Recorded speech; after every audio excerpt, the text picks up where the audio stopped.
नमस्कार मित्रांनो, स्वागत आहे तुमचं आताच्या ब्रेकिंग न्यूजमध्ये. मित्रांनो, अर्थसंकल्पापूर्वीच insurance regulatory and development authority of India म्हणजेच IRDAIनं आरोग्य विम्याच्या प्रीमियमबाबत एक मोठा निर्णय घेतला आहे. ज्येष्ठ नागरिकांच्या आरोग्य विम्याच्या हप्त्यामध्ये वर्षभरामध्ये 10% अधिकची वाढ करू नये असे निर्देश विमा कंपन्यांना दिले गेलेत.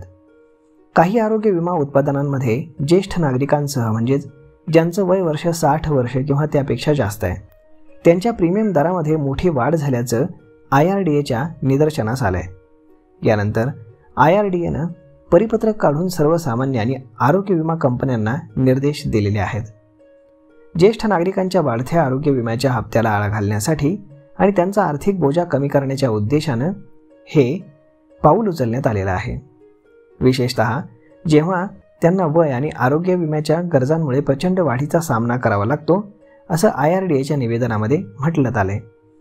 IRDA विमा बाजारावरती बारकाईनं लक्ष ठेवलेलं आहे.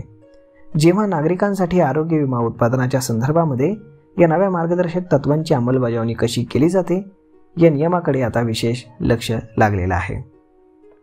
IRDAच्या परिपत्रकानुसार विमा कंपन्यांना आता कोणतेही वैयक्तिक आरोग्य विमा उत्पादनाच्या माघारी घेण्यापूर्वी नियामकाचा सल्ला घ्यावा लागेल.